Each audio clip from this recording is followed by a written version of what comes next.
Cool, cool. All right, we on. All right, Shalom. Shalom. I want to start off by giving all praises to Yahweh, by Hashem, Yahweh Shai, by Hashem, Rahahak Wadash. Double honors to the apostles and elders at Great Millstone. Peace and blessings to the Akim teaching about the Mayam Wa'amat. That's the sincerity and truth.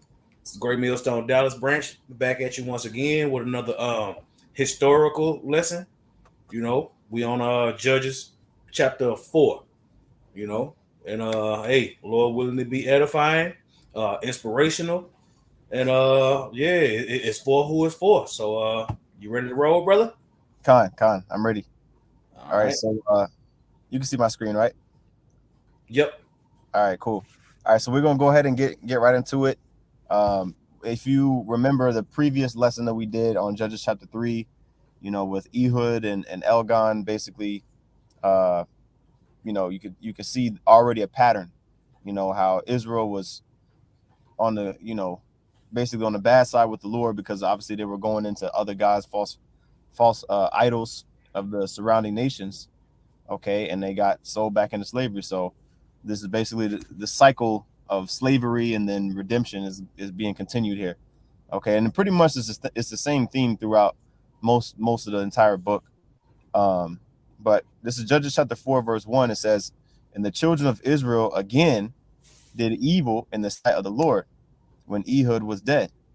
Okay, remember Ehud was the judge, the Benjamite that pretty much. Actually, I'm sorry. Let me go back because we had one. He had his own verse at the end. Uh, yeah, Shamgar. Okay, yeah. So Ehud and Shamgar were pretty much the two judges that were mentioned here. But Ehud was the one that majority of the chapter was going into. Okay, that killed the king of Moab. Okay, so after Ehud died, it said, and the Lord, verse 2, and the Lord sold them into the hand of Jabin, king of Canaan, that reigned in Hazor, the captain of whose host was Sisera, which dwelt in Harosheth of the Gentiles. And the first thing that comes to mind when we read this story is the story of, well, I'll say a parallel story or a similar story that comes to mind when we read this chapter is the book of Judith. Okay, because basically it was a similar situation. Okay, with the Holofernes, which is the captain of the Assyrians host. Okay, pretty much he came in and put hell on Israel. All right, and he was spoiler alert, by the way. He both of those men were slain by women. Okay, you got Sisera here, and then when you read the book of Judith, all right, Holofernes, who was the captain of the host of the Assyrians, he was also slain by a woman. Like I said, getting a little bit ahead of the story, but just wanted to make that correlation. All right. Now, Canaan, it doesn't specify, which of the Canaanites. It just says Jabin, the king of Canaan, who reigned in Hazor. All right, and what we're going to do is pull up these locations so we can get an idea. Okay, uh, Hazor on a map actually. Oops. We can get an idea of where some of these cities are. I mean, it works different on the phone than it do on the what's the name. Might have to come back to it. Okay, see if we can try one more time. I had it pulled up on my phone, but now it's kind of pulling up scriptures. So we'll come back to it. You know. Um, so it says the king of Canaan that reigned in Hazor, the captain of whose host was Sisera. All right, now this man Sisera here, all right, he's the captain of the host, meaning he was the general of Jabin's army. Okay, it says he dwelt in Harosheth of the Gentiles. Now I want to get this word Gentiles real quick. It should be Nakar or Gar, one of the two. Let's see. Gentiles. Yep. Gawaya. Okay, so Strong's H 1471 Gawaya. All right, that's where you get the term Goyim. Goyim is Gawayum. All right, the plural word of this word here. All right, which says nation, people. It says usually of non-Hebrew people. Okay, so the term Gentiles isn't just something that's new to the, that just popped up in the New Testament. All right, this was a term that was used during the Old Testament to talk about either an Israelite foreigner or other nations. In this case, all right, it's talking about the other nations. Okay, it's like, as it says, non-Hebrew people.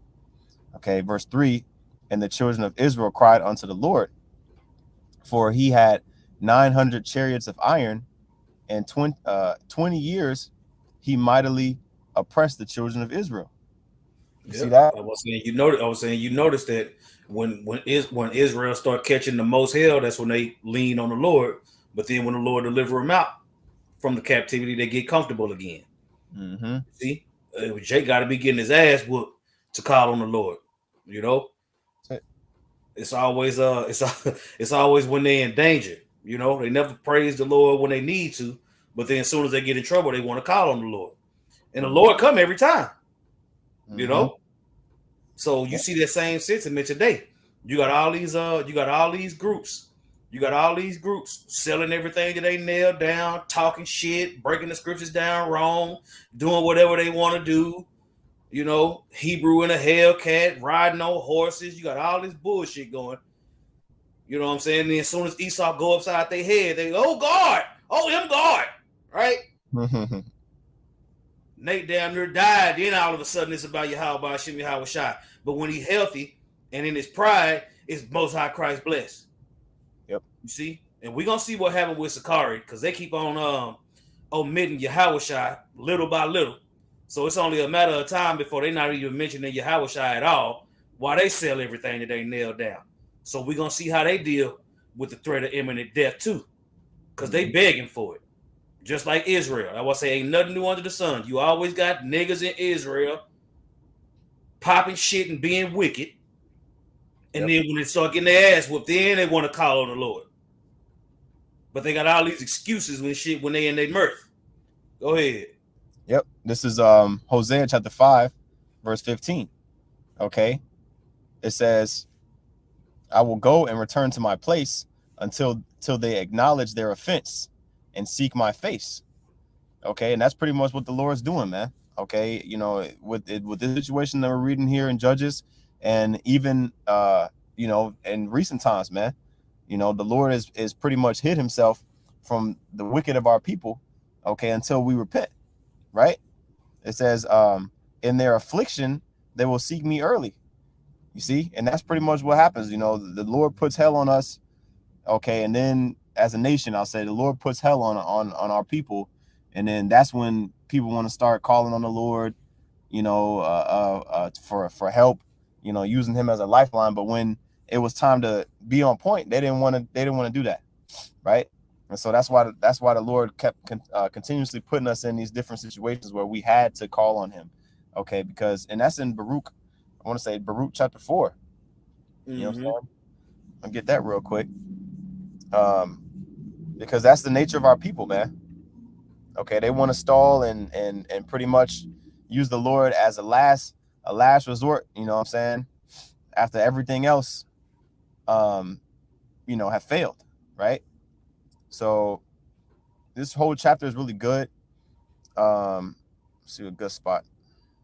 Yeah, I'll do verse 6. This is Baruch chapter 4 and verse 6. Okay. Even though the whole chapter is good, but I'll get to the point. You were sold to the nations, not for your destruction, but because ye moved the Most High to wrath, you were delivered unto the enemies. See that? And that's exactly what's going on. That's pretty much the entire theme of this book of Judges here. I would say you can read a couple more verses down. Yeah, that's what I was going. Yep. Where we at? Yeah, read verse 7. It says, For ye provoked him that made you by sacrificing unto devils. That's what I'm saying, man. Money, filthy lucre, pride, all these things will get you jacked up, man. You see? For the love of money is the root of all evil. You see, you got niggas selling prayer, bro. Yep. These niggas are praying with their head covered, charging you to pray for them. Charging you charging you so they can pray for you with their head covered. Let that sink in. Let that sink in. That's what Jake doing. But then watch how they respond when that hell hit them. Okay? Watch how they respond. You got it. Con. It says, ye have forgotten the everlasting power that brought you up, and ye have grieved Jerusalem that nursed you. See that? Mm-hmm. So pretty much the Lord gave us the ability to thrive in the land. And pretty much as soon as we got up in that mug, we started going balls to the wall berserk, man. You know, with these other philosophies and other gods, other idolatrous ways, right? As it says, sacrificing unto devils, meaning what? Sacrificing unto demons, unto spirits, unto false gods. Okay. And we forgot the Most High that brought us up, you know, that nursed us in the wilderness, that kept us alive every day with the manna, you know, let us into the promised land. You see, it says actually, you know what? I'm gonna stop there. It's a good you can read the whole thing. It's pretty much like a poem almost, you know what I'm saying? But I'm gonna stop there and go back to this. I wanted to try one more time with this. I'm gonna search it a different way real quick. My phone is working just fine. I'll make sure this works. Okay. Bible Atlas. Okay, that's what it is. I'm tripping. I was using Bible Hub. This is an extension of Bible Hub, Bible Atlas. All right, so here we go. So Hazor, because let me go back to the scripture here in Judges 4:2 real quick, where it says, the Lord sold Yahweh Shem Shai sold them into the hand of Jabin, king of Canaan, that reigned in Hazor. Okay, so now that we got the right website up, Hazor, all right, as you can see right here, the royal city of Jabin, which before the Israelite conquest seems to have been the seat of a wide authority. I think there's a precept here. It says it was taken by Joshua, who exterminated the inhabitants, and it was the only city in that region which was destroyed by fire. It says at a later time, the Jabin dynasty appears to have recovered power and restored the city, as you can see in Judges 4:2. So Joshua actually conquered, and this is the thing, you know, I don't want to go too fast because we're already in chapter 4 on this, but if you remember chapters 1 and chapter 2 pretty much talks about how we fumbled the bag, you know what I'm saying, so to speak, because the Lord allowed us to take over these cities, right? Hazor being an example. All right, this is a city here above the Sea of Galilee, which is somewhere north. Somewhere north Sea of Galilee. So it would be, Naphtali, as you can see here. This is in the land of Naphtali. So this is the land allotment of Naphtali, but you got a Canaanite, okay, pretty much, you know, coming back into power in Naphthalite territory, if you will, right? Which should not have happened, right? So going back to this deal here, okay. That actually, okay, pretty much talks about it. And there's more history on this city, you know, but this is good stuff right here. Okay, so let's go back just to kind of set the tone. This was the city that this king was ruling out of, which was out by the Sea of Galilee, okay, in the north, right? So dropping down back to Judges chapter 4, okay, and verse 4. Well, let me read verse 3 again. It says, in the children of... Can you go back up to verse 2 and get that word sold? Okay, Con. See what come up. All right. Sold them. Strong's H4376, Makar, to sell. To be given over to death. Man, shit. Right? Yep. To be given over to death, because the Lord don't need no money from the heathen, so you want to make sure you look that up to see what happened. And when you're in captivity, you subject to everything, all the punishments for going off. Mm-hmm. You see? So I just want to throw that out there. We can move on. Con, that's good stuff. Yep. Sell as merchandise. You know, pretty much, you know. Yeah. We're giving it over into the hands of our enemies. Okay. It says in verse 3, and the children of Israel cried unto the Lord, for he had 900 chariots of iron. Okay, which basically, at that time, that was like the most advanced weaponry you had, because you had, chariots, which they would basically carry, the horse will pull it. Matter of fact, let's do it like Hey, I'll this. be right back, brother. Con. Okay. Chariots of iron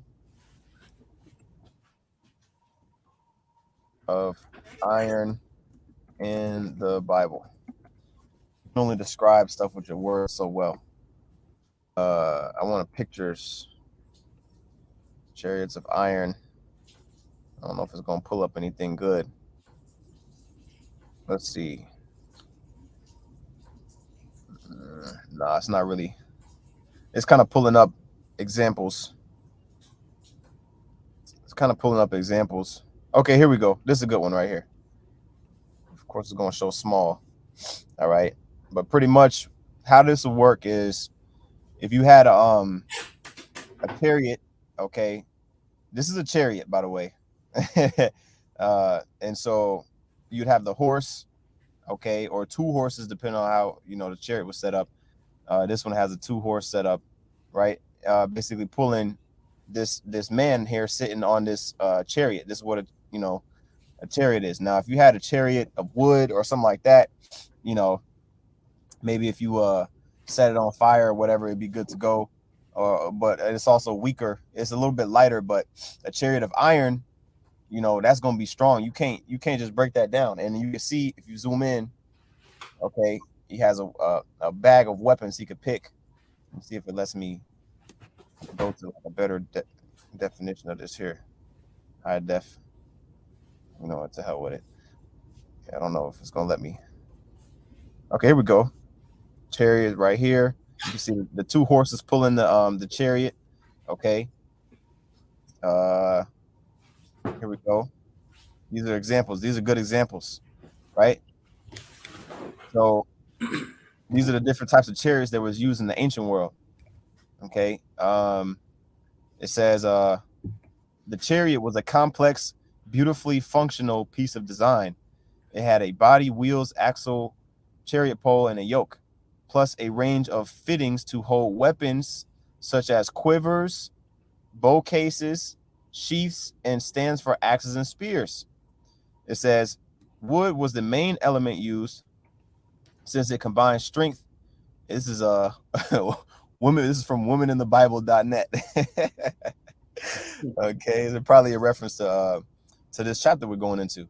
Okay, it says since it combined strength and lightness, there were special types of wood. Okay, so on and so forth. It says the chariot was difficult to manufacture. Okay, and it could only be produced by countries with the right resources and skilled craftsmen who knew what they were doing. Let's see here. So that's pretty much.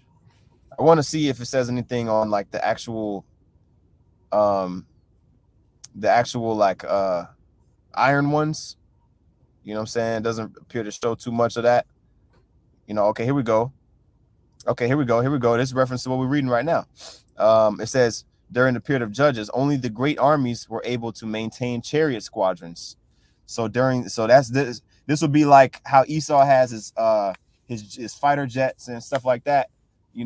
Like that's pretty much the most advanced tool that he has, because he can put a missiles or whatever he wants to put on them jets and drop bombs anywhere he wants. Of course, they have like the missile self-guided missiles as well, but a lot of these most advanced technology that Esau uses are on his jets. So, but at this time, this was the most advanced thing that they had, which is chariots of iron, right? So it says let's see here. The only mention of chariots is the great battle between Deborah and Barak. Here, the 900 iron-wheeled chariots of the enemy were worse than useless in the quagmire bottom. Okay. So I guess like that was like a show of power, you know what I'm saying? But we're gonna read into this. Okay, we're gonna read into this. They kind of downplayed the iron wheel chariots, but really shit. I mean, if you had iron wheel chariots, those are like stronger, you know what I'm saying? Because it says they mightily oppressed Israel for 20 years. So they did work for 20 years until the Lord answered the prayers of Israel. All right, but it took them 20 years to pray unto the Lord. You know what I'm saying? To turn unto the Lord, 20 years of oppression. So So they you worked. see, every time Israel go off, the captivity is longer. Mm-hmm. First it was 8, then it's 18, now it's 20. Mm-hmm. Yep. You see, and Jake still don't get it because we only in chapter 4. Yeah. Yeah. Kind. Yep. Go So ahead. yep, just wanted to get some of that backdrop on there. So it says, verse 4, and Deborah, a prophetess, the wife of Lapidoth, she judged Israel at that time. Okay, now gotta get some words now. Okay, first one we're gonna get is Deborah.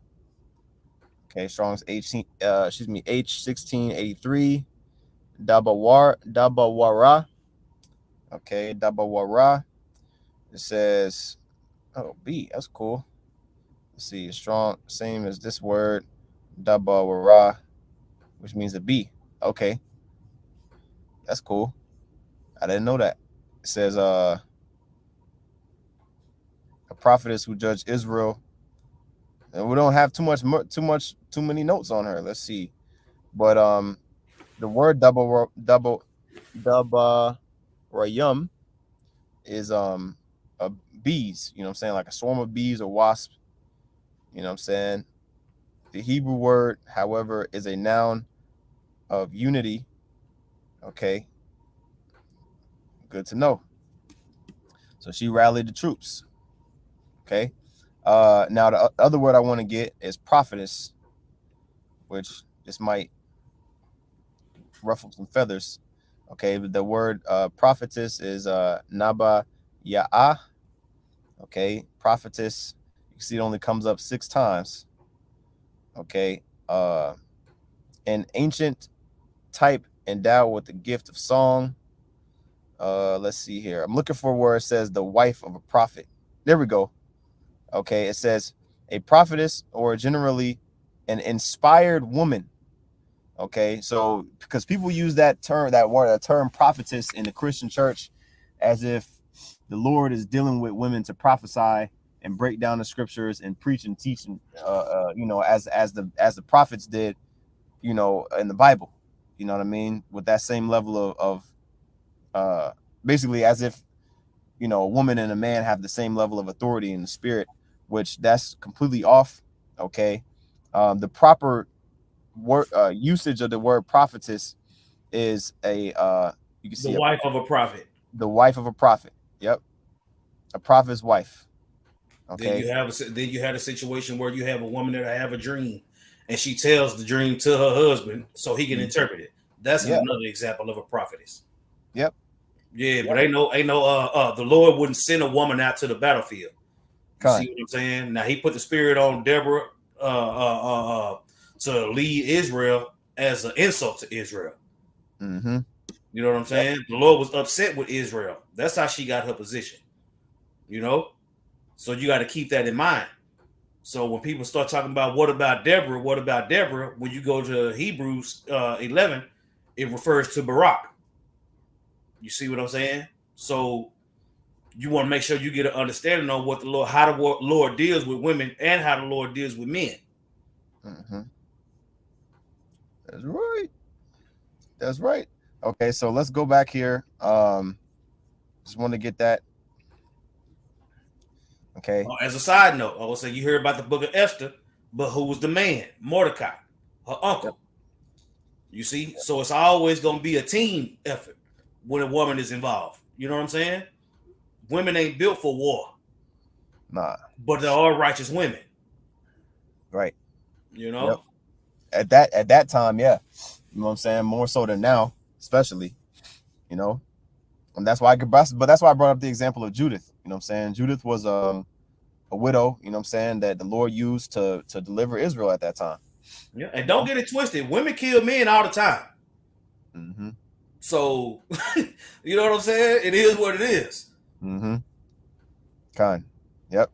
But most of the time they do the setting up. You know what I'm saying? They'll set Right. somebody up, which we're gonna see how this plays out. Right? It says verse 5, and she dwelt under the palm tree of Deborah between Ramah and Bethel and Mount Ephraim, and the children of Israel came up to her for judgment. All right. Now Mount Ephraim, we're gonna use our tools. Let's see where that was. Let's see where that's at. Okay. You see here, this is Mount Ebal, also known as Mount Ephraim. Okay. And pretty much this where she was at. Okay. Israel was getting judgment, or excuse me, getting counsel from her. Okay. And like you said, Zaquan, that's pretty much an insult, you know, showing that there was no, the Lord didn't set no men up, you know what I'm saying, to take that role of a judge.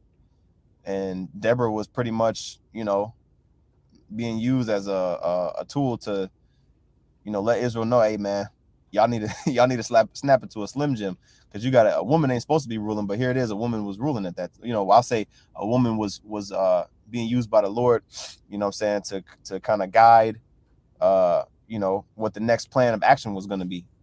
So Here we in chapter 4, we had already messed over 3 judges. mm-hmm. You see, Yep. and before we got to the book of Judges, after Joshua died, they acted up. After Moses died, they acted up. Mm-hmm. You see, so it's a soon to be ending cycle. Mm-hmm. Yep, that's right. Yep, it says in verse 6, and she sent and called Barak the son of Abinoam out of Kadesh Naphtali, okay, which Kadesh Naphtali, that's look like Quadash Naphthalia, you know what I'm saying, holy Naphtali, right? It says and said unto him, hath not the Lord, the power of Israel, commanded, saying, go and draw toward Mount Tabor, and take with thee 10,000 men of the children of Naphtali and the children of Zebulun, right? So pretty much, again, the Spirit hopped on Deborah, you know, to summon a capable man to go ahead and just and you know, get rid of these Canaanites, right? That was ruling in what city was that was ruling in Hazor, right? And let me go and see where Mount Tabor is at for reference sake, which yeah, Mount Tabor. Okay. Mount Tabor. Okay, here we go. Here's Mount Tabor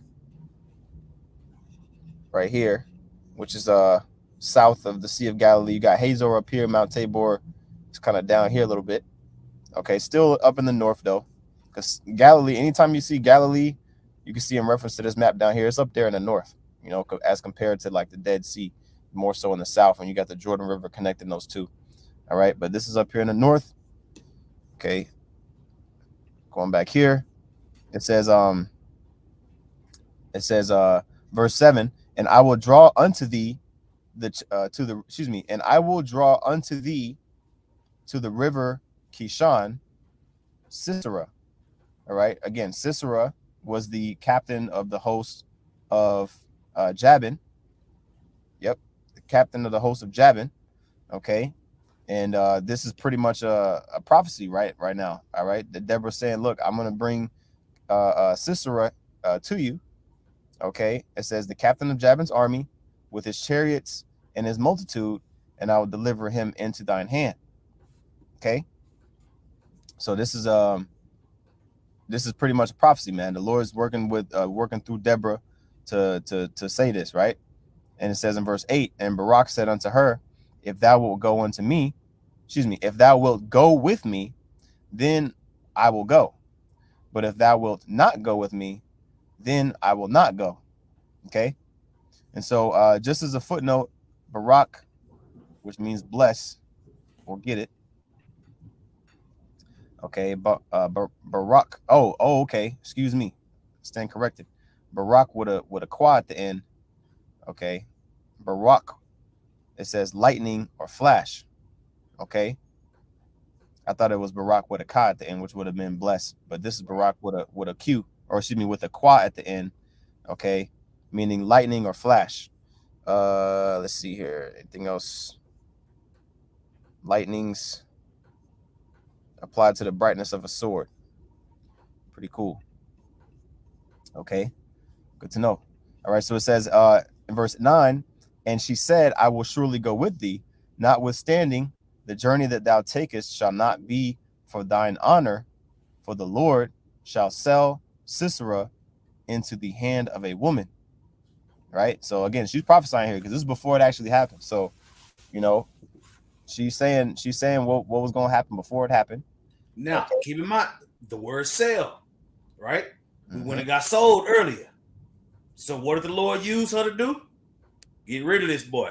Mm-hmm. You know what I'm saying? Mm-hmm. That's right. Right. So and then it says when it says notwithstanding the journey that that thou takest shall not be for that thine honor, meaning it would have been an honor, for Barak to be able to kill Sisera, right? But that didn't happen, right? He wasn't given that honor to kill him. It was, pretty much like a what's that called in boxing, where when you get a knockout, was a TKO. Yeah. It was more of a TKO, like, well, like, okay, you didn't knock him out by the 10 count, but you know, what I'm saying, they had to wait the fight. You know what I'm saying? They had to stop the fight. So it's like, okay, it's still a win, it's still a W, but it's not as glorious as that knockout. But it says here, and Deborah arose and went with Barak to Kadesh. All right. Now, Barak, and again, that was in this area here. Oops. In the area here of Mount Tabor. Okay. So let's go back here.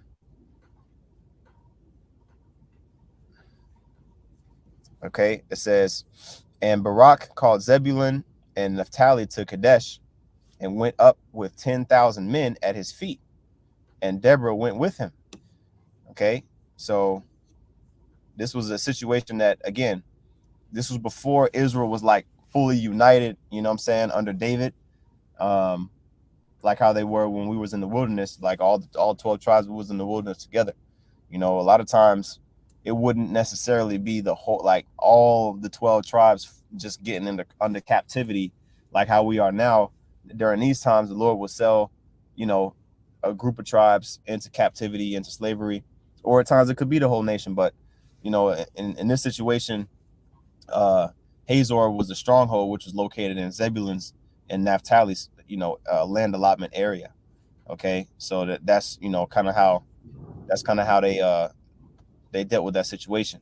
And then I'm gonna go ahead and get this precept real quick in Hebrews chapter 11. Okay, because Barak is mentioned here. All right, in Hebrews 11, where it talks about the faith of different individuals in the scriptures, right? So this is Hebrews chapter 11 and verse 32. It says, and what shall I more say? For the time will fail me to tell of Gideon and of Barak and of Samson and of Jephthah. Judges.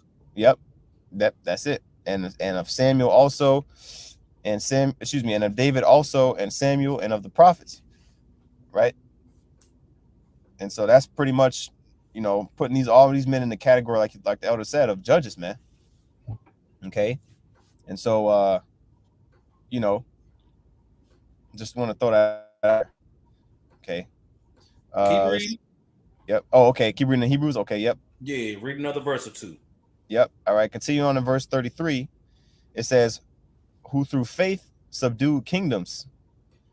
Okay. Wrought righteousness, obtained promises, stopped the mouths of lions, quench the violence of fire, escape the edge of the sword. Okay, it says out of All weak. these things are coming. You see, Mhm. they were brought through all those things through the faith, but all these things are coming for us nowadays. You see, ain't nothing new under the sun. And eventually, we all gonna be under the threat of imminent death for bringing this truth out. You That's see, right. and without faith, it's impossible to please the Heavenly Father. So when he goes through this roster, when he goes through this lineup, we can go back into all these different accounts. You know what I'm saying? It's like if you take this chapter and everybody named in this chapter, you can go back into the history and see how the Lord dealt with them.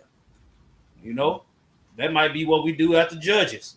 You know, just go through this whole chapter, go through that whole roster, and each week we can do a lesson on each one of our forefathers and foremothers. You Mm-hmm. see, which is typically what we're doing now without using this chapter.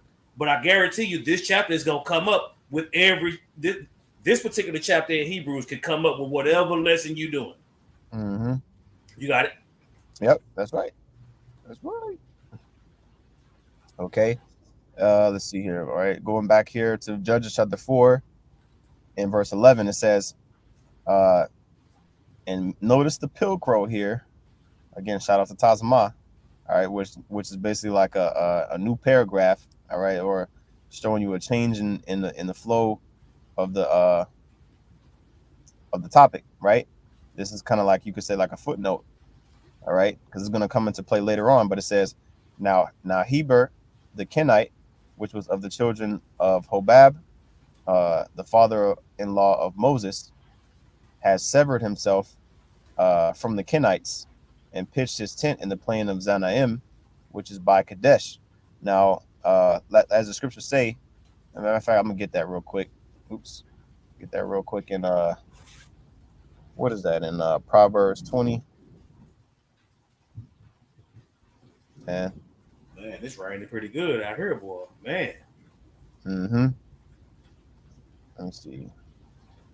Or is it Proverbs 16? No, it's in What you Proverbs. looking for? No, I'll get this one here. Proverbs 16:1. The preparations of the heart and man, and the answer of the tongue is from the Lord.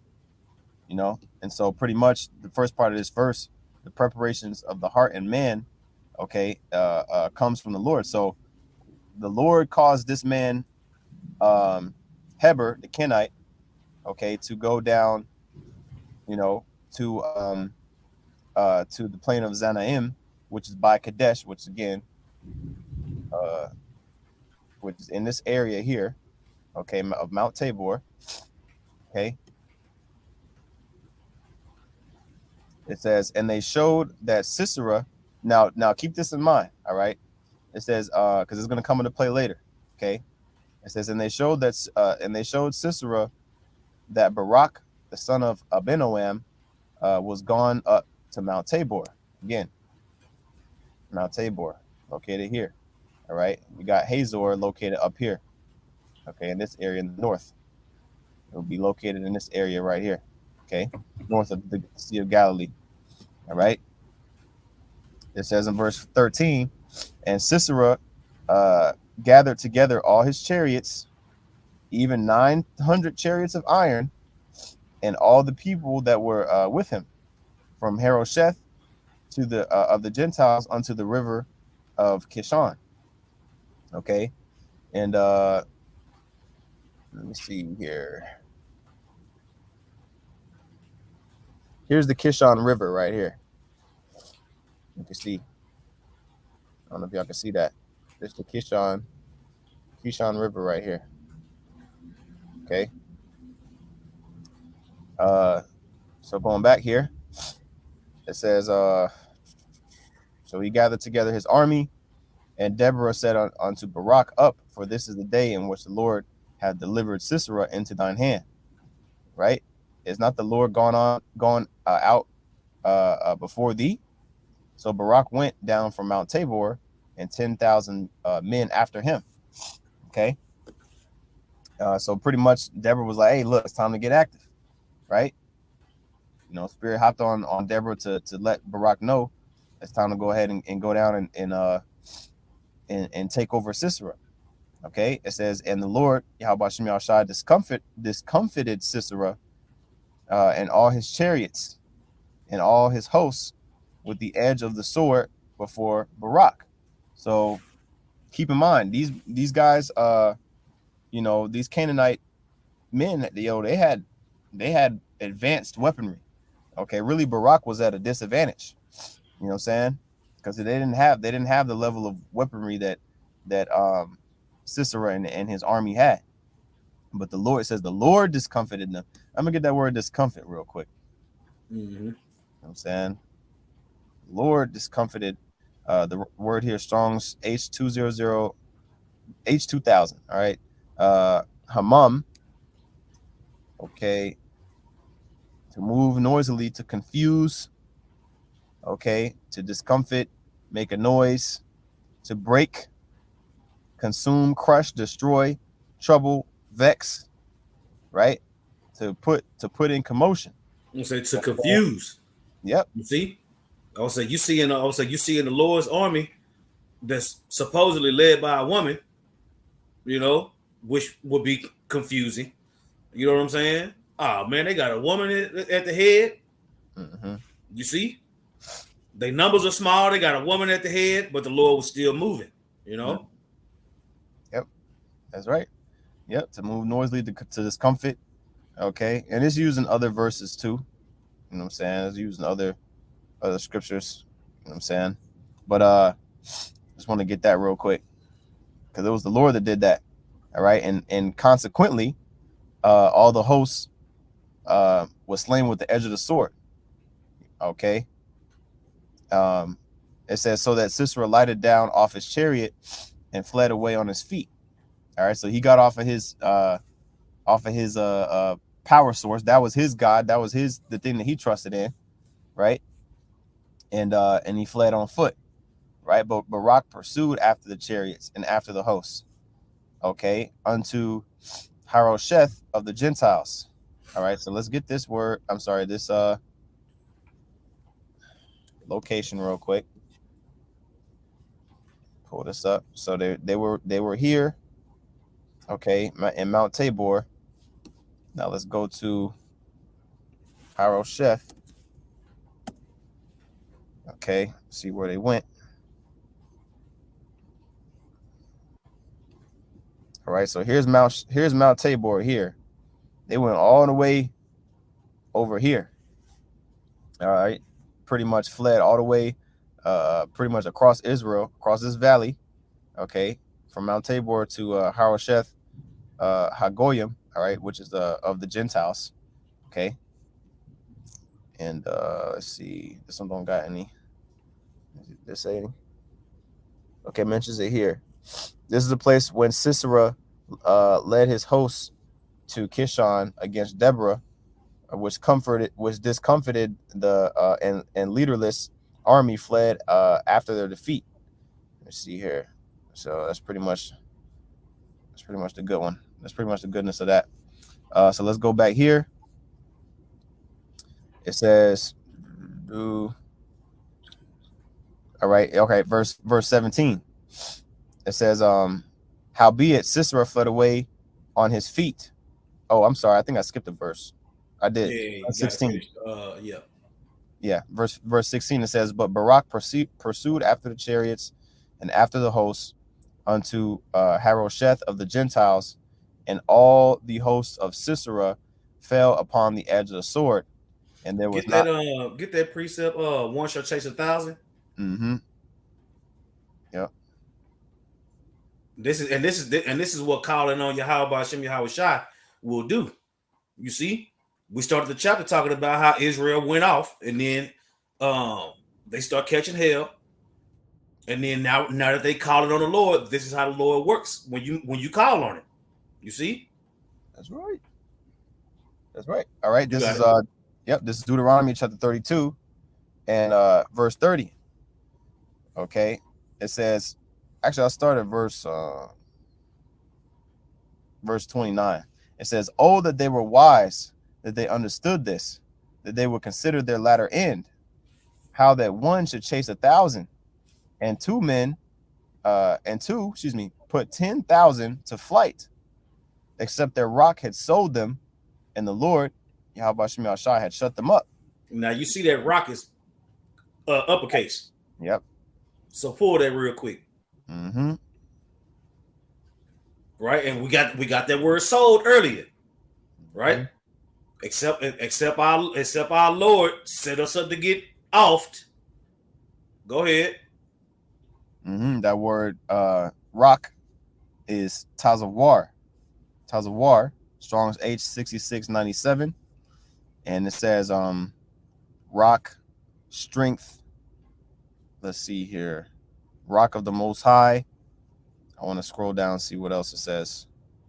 Figuratively, okay, here we go. Generally, it says generally a rock or a boulder. Figuratively, a refuge. All right. Um, Who is Yahweh Shai? yep. You Let me see? see. You Our see. Lord. You see? Mm-hmm. Yahweh Ba'ashem Yahweh Shai, man. You got it ain't one without the other, man. If you diminish Yahweh Shai, you diminish Yahweh, whether you know that or not. You see? And Yahweh Shai ain't everybody's rock. Nah. You see? Go ahead. Yep. It says figurative of the Most High used 33 times, right? Mm. As a support and defense of His people, right? And it gives all these scriptures, Psalms 31 and 3. For thou art my rock and my fortress. Therefore, for thy name's sake, lead me and guide me. Another one here, Psalm 67 and 7. Excuse me, 62 and 7. And the Most High is my salvation and my glory, the rock of my strength, and my refuge is in the Most High. Yeah, and I was saying, going through the scriptures, that in the Old Testament, it was about Yahweh until he turned his back on us for being wicked and continuing to go off. So then he set up his son. You Mm-hmm. see? Because it refers to Yahweh as a rock, it refers to Yahweh Shai as a rock. Mm-hmm. You see? So either way, I would say you need both. You need both. You can't just go to Yahweh, especially with your head covered in a fringe miniskirt on. Yeah, we need Howard Shot, man. You know? Mm-hmm. That's You right. got it. I want to say that's why King David said, "The Lord said unto my Lord." He included both of them. Mm-hmm. Keep Yep. on playing. Keep on playing. Okay. Go ahead. Yep. So it says verse 31, Deuteronomy 32 and 31, it says, for their rock, lowercase, is not as our rock, uppercase. Mm-hmm. Right? So in the difference there, like lowercase g and capital G. That's basically what it's saying. What it's saying, you could say for their God, their gods is not as our power, right? Yahweh Bashim Yahweh Shai, of course, is superior to the false gods of these other nations, right? So it says, for their rock is not as our rock, even our enemies themselves being judges, you know? So going back to this here in Judges 4 and verse 16, it says, and there was not a man left. All right. So they ended up, chasing them all the way across Israel, slaying them, all right, with their iron chariots. Mm-hmm. And they See? big numbers. Mm-hmm. Yep. So it says verse 17. Howbeit Sisera fled away on his feet to the tent of Jael, okay, the wife of Heber the Kenite. Now remember, that was mentioned here in where was that? In verse 11, Heber the Kenite. Okay, how he just so happened to leave his company of the Kenites, in their area, and went out to the plain of Zanaim. Okay, and pretty much, you know, this man Sisera was led to Heber's wife tent, right? Just so happened to turn into her tent, as you can see here, verse 17. Again, it says in the middle, for there was peace between Jabin, the king of Hazor, and the house of Heber the Kenite. All right, so they had like he thought he was safe because there was peace. Heber the Kenite was not an Israelite. He was pretty much of the father. He was of the descendant of the father-in-law of Moses, which the father-in-law of Moses was not. They were they were not Israelites. Okay, Zipporah and all them, they weren't Israel. Midianite, right? Yeah, I believe so. I believe they were Midian. You know, And so it says here, and Jael went out to meet Sisera and said unto him, turn in, my lord, turn in to me. Right. So he would have never did this if it was like an Israelite, household or anything. This is pretty much this. Jael was a heathen. You know what I'm saying? And again, it was a situation where he felt, refuge. He sought refuge in her tent. Right. So it says, and she said unto him, turn in, my lord, turn in to me, fear not. Right. So right. So it says, I'm laughing because of what's about to happen next. It says, and when he had turned in unto her tent, she covered him with a mantle, right, like a blanket, made him feel all nice and warm and at home. Okay. It says, and he said unto her, give me, I pray thee, a little water to drink, for I am thirsty. Right. And she didn't give him water. She gave him, it says, and she opened a bottle of milk and gave him drink and covered him. Right. She was like, all right, shit, milk is better than nothing. So he took that. She didn't give him any water. She gave him milk. It says in verse 20. All right. And pretty much, this, it doesn't really say, but in this chapter, it says in the next chapter, pretty much he ended up going to sleep. You know what I'm saying? After this verse, in verse 20, it says again, he said unto her, stand in the door of the tent, and it shall be when any man doeth come and inquire of thee, and say, is there any man here, that thou shalt say no. So he's just like, hey, look, do me a favor. Obviously I'm seeking refuge in your tent right now. If anybody comes, because he knew the day that he was getting chased. He's like, look, if anybody comes and says anything to you, like, hey, did you see anybody? Tell them no. Tell them you didn't see anybody, even though I'm here in your tent seeking refuge. Just lie to them and tell them, no, you didn't see nobody, right? And pretty much, in between verses, he ended up going to sleep, right? And she knew he was seeking refuge, right? So what happened is verse 21. It says, then Jael, Heber's wife, took a nail of the tent. You gotta have nails in order to pitch a tent, right? It says she took a nail out of the tent, and took a hammer in her hand and went softly unto him. All right, she went up quietly, okay, and smote the nail into his temples. All right. It says, and fastened it into the ground. Ooh, you see that? man. Okay. Yeah. I'm talking about she nailed this nigga to the ground. Literally. Yeah. Went through his head. That's what I'm saying. One side of his head, through his head, into the ground. Mm-hmm. Okay, yep. Let that sink in. Mm-hmm. You got it. Yep. He could have been maybe like laying on his side, or whatever. You know what I'm saying? Because the temples is the sides of your head. So he could have been laying on his side or whatever, head like kind of sideways laying or whatever. And then she took that nail and smoked that mug. He's what you would call a shoulder sleeper. Man. Sleep on your side. Yeah. Side sleeper. Yeah. So imagine if he slept on his back, it went through his forehead, through the back of his head into the ground. Yeah. Or if he was a front sleeper, if he sleep on his stomach, it would have been through the back of his head and came out the front and into the ground. But either way, she nailed his ass to the ground. Yep. Permanent. That was his last resting place. Yeah. You know what I'm saying? All right. It says it does say it. I misspoke earlier. I didn't think that it said in this chapter. It does mention how he was asleep and tired. You know what I'm saying? Because imagine you would be tired too if you had to cross from over here all the way over here. It didn't say how long it took, but I'm sure he was tired as hell by the time he finished.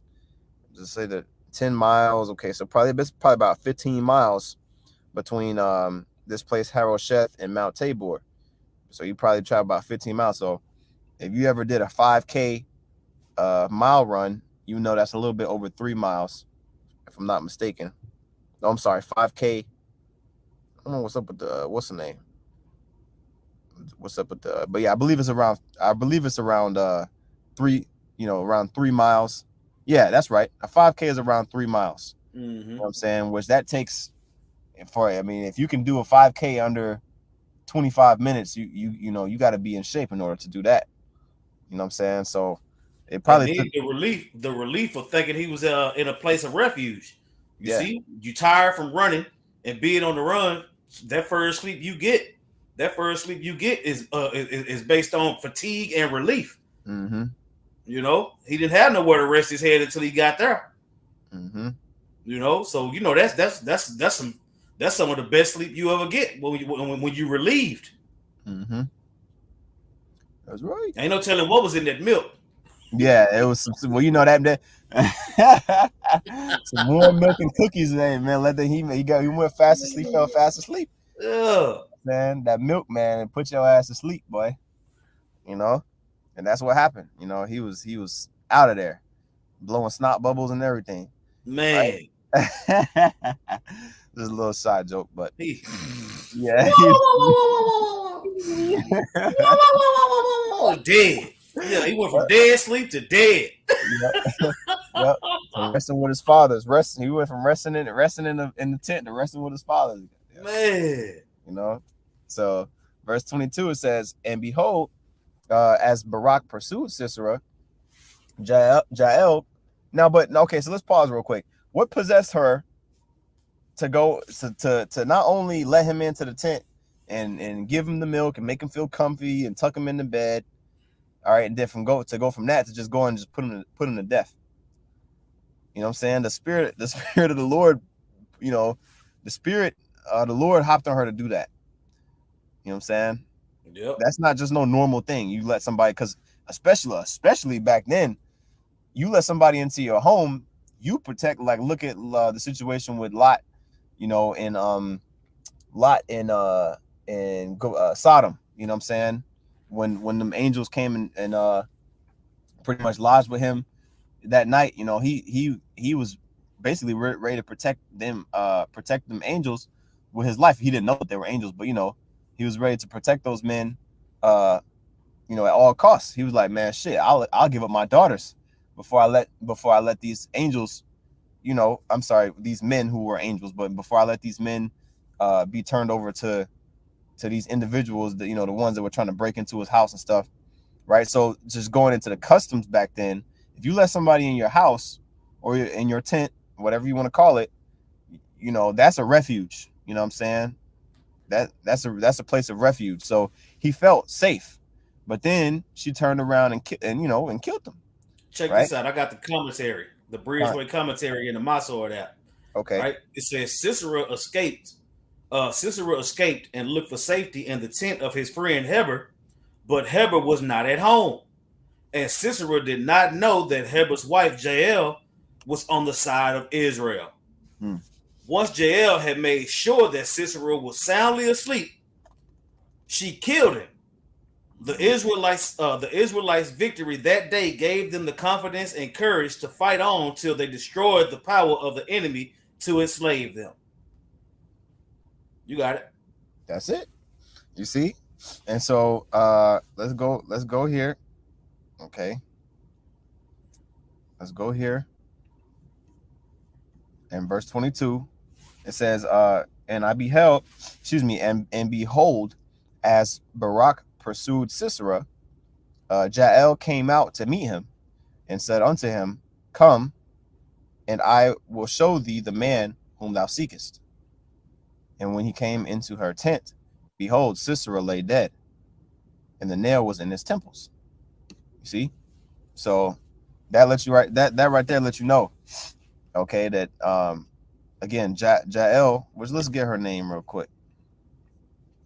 Okay, she was on the side of Israel, man. Even though she was not an Israelite, she was on the side of Israel. Okay, Strong's H3278, Yael.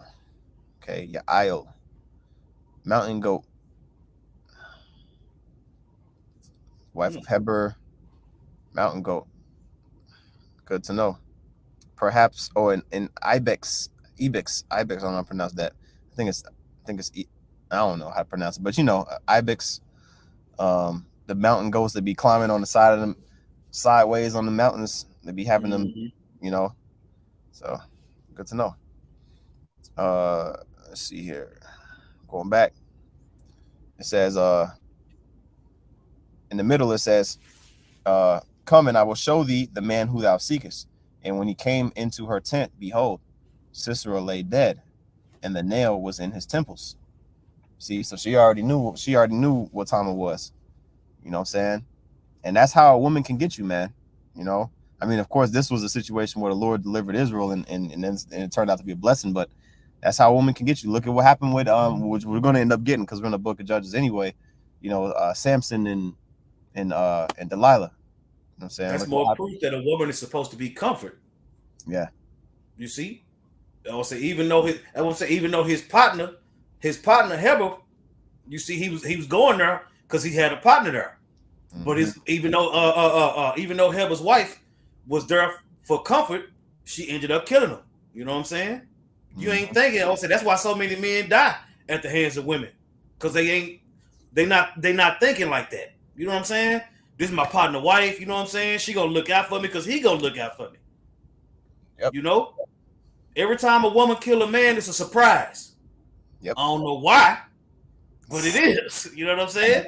And it ain't even like she lured him. It ain't even like she lured him in with sex or nothing. Yeah. She gave that nigga some milk and a blanket.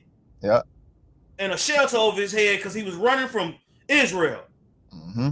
You know what I'm saying? And even with that comfort, he got complacent and he got dead.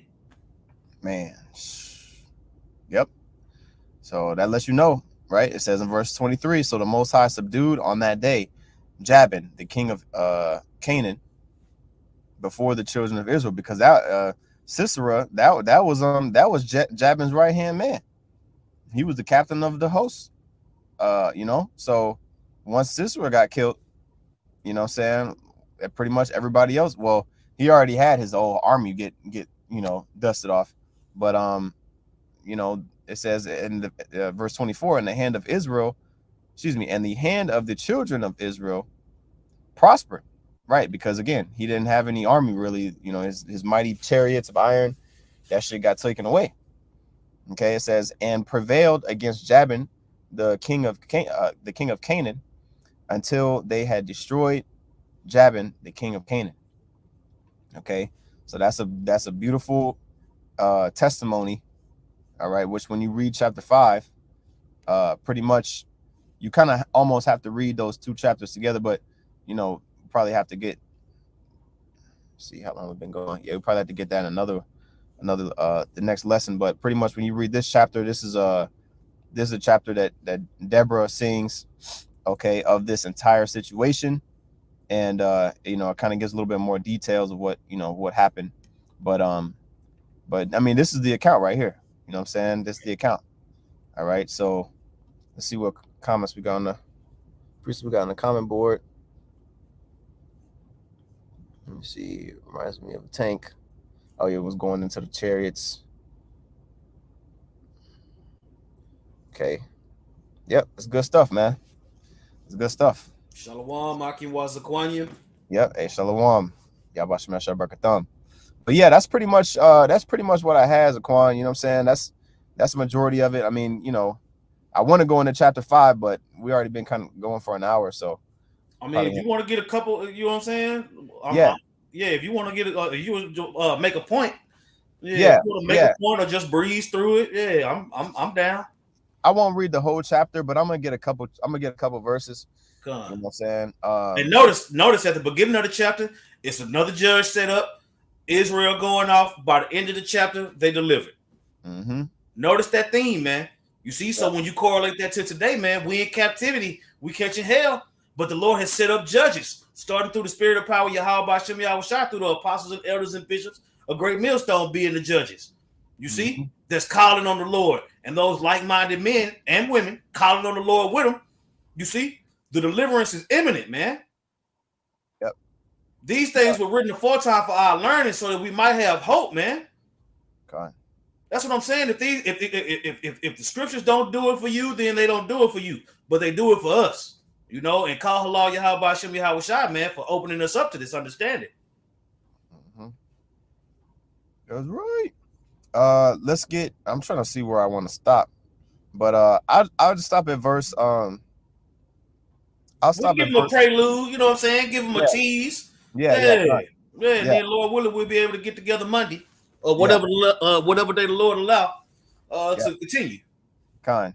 Yeah, because pretty much this is a common theme. Like, you can see here titled "The Song of Deborah and Barak." I had Exodus 15 pulled up. This was a common theme. Whenever the Lord would bring deliverance to Israel, it's common to sing songs. You know what I'm saying? The song of Moses, whenever Israel was delivered, you know what I'm saying, from the Egyptians, you had David singing songs to the Lord. This is a common thing. This really what psalms and hymns are pretty much that.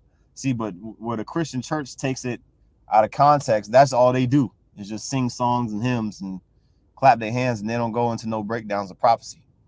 you know and so this is one of those psalms. Okay, you could say it is, yeah, you could pretty much say it's like a song. Right, so it says, then sang Deborah and Barak, the son of Abinoam, on that day, saying, praise ye the Lord. Now this is a prayer. You know what I'm saying? This is a prayer, prophecy, all that in the form of a song.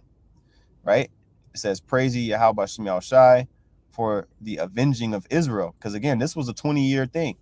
So imagine from 2004 up until 2024. Who was president in 04? What's your boy name? Bush. Yeah, Bush. So going back to when Bush, didn't he get elected two terms? Going back to the Yeah. beginning of Bush's election, or excuse me, the beginning of Bush's second term up until now. You know, Mm-hmm. you know what I'm saying? That's a long ass time. That's You know what I right. mean? Right. So that was a great deliverance. It says, "Hear, O ye kings." Hold on. Let me reverse 2 again. Praise ye the Lord for the avenging of Israel, when the people willingly offered themselves. Okay. Again, this was they the Naphtalites and the Zebulonites. They went out and they did their thing. You know what I'm saying, to go up and smite the host of Sisera. It says, "Hear, O ye kings, give ear, O ye princes. I, even I, will sing unto the Lord." Okay, I will sing praises unto Yahweh Shem Shai, the power of Israel. And that's what we should be doing, man. Well, that's what we're doing right now in the spirit. You know what Mm-hmm. I'm saying? That's what we're doing right now in the spirit. Isaiah chapter 19 goes into that. Revelation chapter 14, okay, goes into that, singing the song, all right, that only the 144,000 know. Okay. That's ultimately praising the Lord, okay, through doing his work, man. Okay.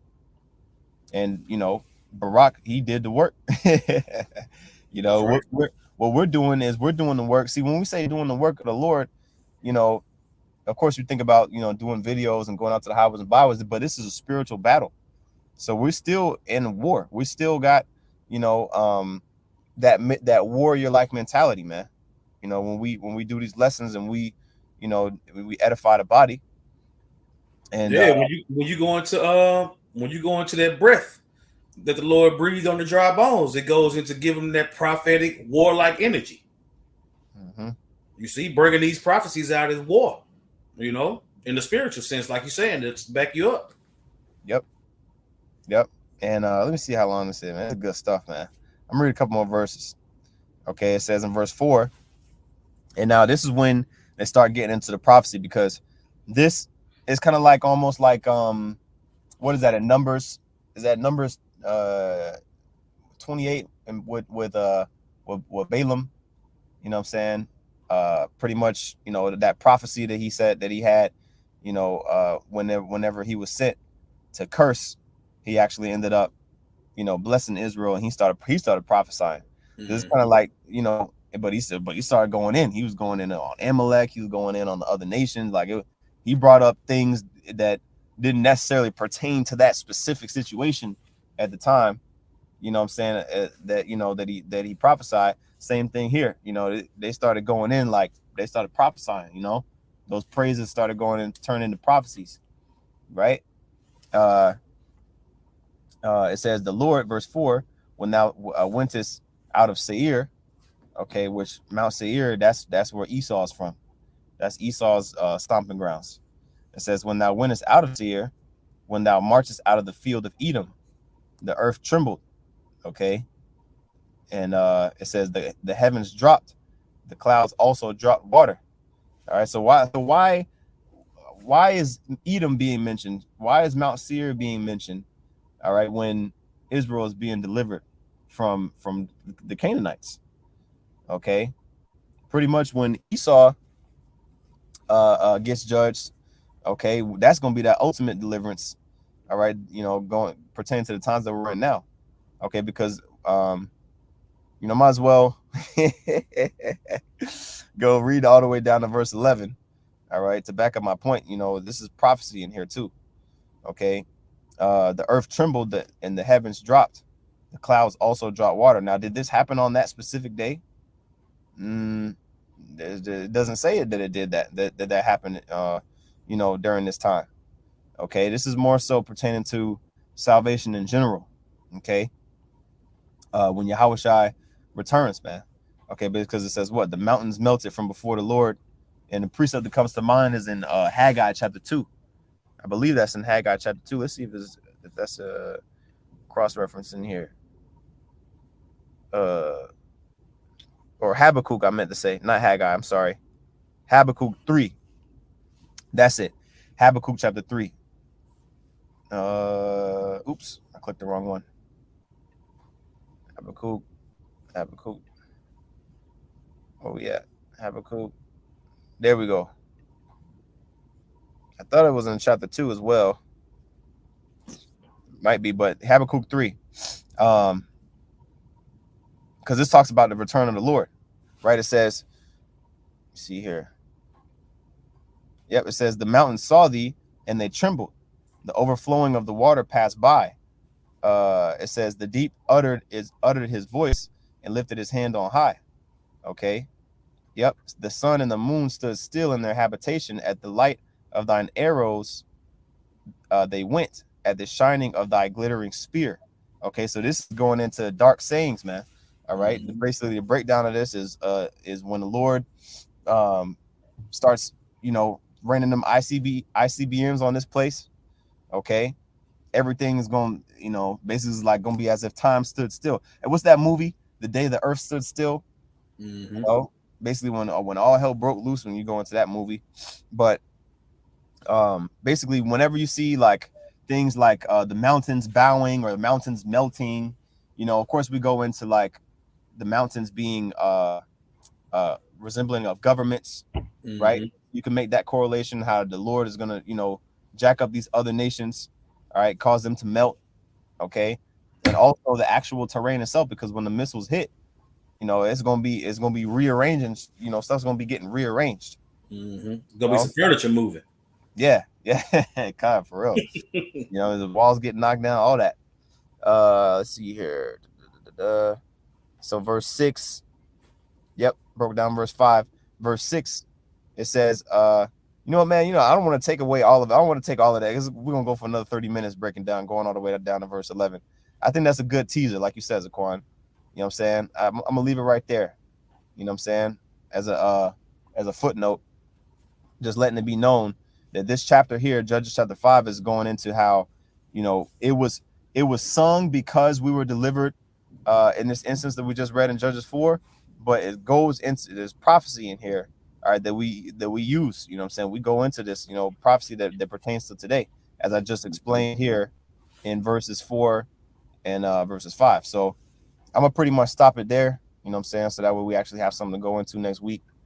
Okay, yeah, so that's all that's on the common board. Yeah, that I think that should suffice. Aquan, did you have anything else you wanted to add? Notice the theme, man. Notice the theme in the spirit and correlate it to today, man. You have to. You see, that's why these. Matter of fact, let's end with Romans 15:4. Okay. All right. Let me pull this up here. Romans 15:4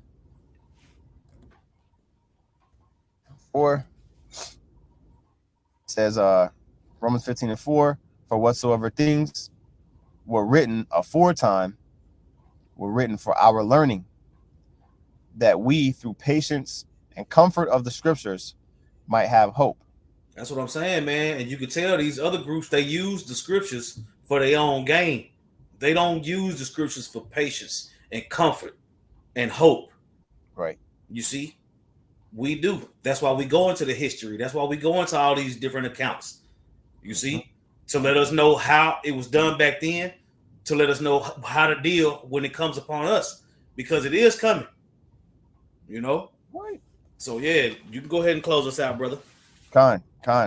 Yep. Hey, so we're gonna get into that Judges 5 next week. Abaratazah, on Monday if the Lord allows.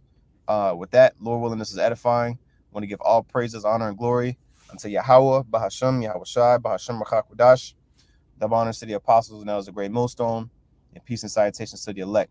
Shalom. Shalom.